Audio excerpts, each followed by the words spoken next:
হারিয়ে যাব আমি একদিন এই পৃথিবীর মায়া ছেড়ে, যেতে হবে, চলে যাবেও একদিন, জানি না কখন।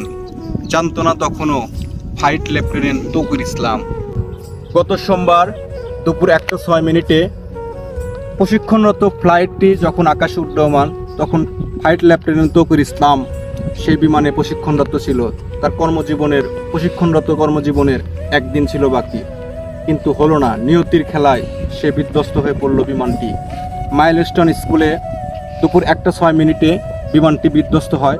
স্কুলে অনেক শিক্ষার্থী আহত এবং নিহত হয়েছে। স্কুলে যারা আহত হয়েছে শিক্ষার্থীরা কান্নায় ভেঙে পড়ে। নিহত স্বজনদের আহাজারি কে দেখে?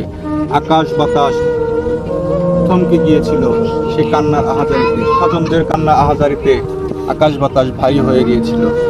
আল্লাহ পাক এই শোক সহ্য করার মতো তৌফিক দান করুক। শোকাহত পরিবারদের সমবেদনা প্রকাশ করছি। আল্লাহ পাক তাদেরকে সহিহ বুঝ দান করুক। শোকাহত পরিবারকে শোক সহ্য করার তৌফিক দান করুক। সকল প্রকার বিপদ আপদ থেকে আল্লাহ পাক সকলকে হেফাজত করুক। বিশেষ করে ফ্লাইট লেফটেন্যান্ট তৌকির ইসলামের পরিবারের শোক সহ্য করার তৌফিক দান করুক। আল্লাহ পাক তাদের জন্য জান্নাতের উচ্চ মাকাম দান করেন। আমরা গভীরভাবে শোকাহত। এই বাংলাদেশের সকল মানুষ গভীরভাবে শোকাহত।